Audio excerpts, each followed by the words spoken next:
আর লবণ আর একটু রাঁধুনি।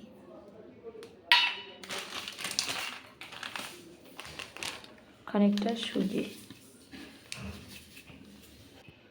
দিয়ে দেবো, একটু হলুদ আর একটু দিয়ে দেবো শুকনো লঙ্কা ভেজে নিয়ে গুঁড়ো করে নিয়েছে। এখন এটা একটু মেখে ড্রো করে নেব। তারপরে একটু হলুদ এটা একটু মেখে নিলাম, সর্ষের তেল দিয়ে মেখে ডো বানিয়ে নিলাম। এই ডোটুকে এখন আমি ছোট ছোট করে কেটে আমি রেডি করে নিয়েছি। সর্ষের তেল, সাদা তেলটা গরম হয়ে গেছে।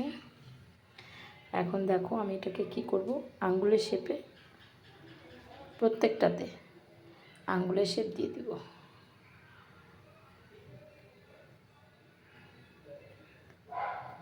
তোমাদের কার কার ভালো লাগলো একটু বন্ধুরা একটু জানাবে।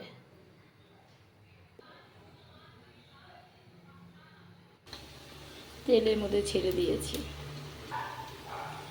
একদম আলতো হাতে নেড়ে দিতে হবে।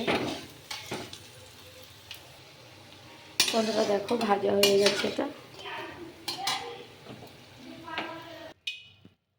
আমার সন্ধ্যে নাস্তাটা রেডি হয়ে গেল। তোমাদের কার কার ভালো লাগলো বন্ধুরা একটু জানিও কমেন্টে। যদি ভালো লাগে লাইক করে শেয়ার করে একটু কমেন্ট করে দিও বন্ধুরা।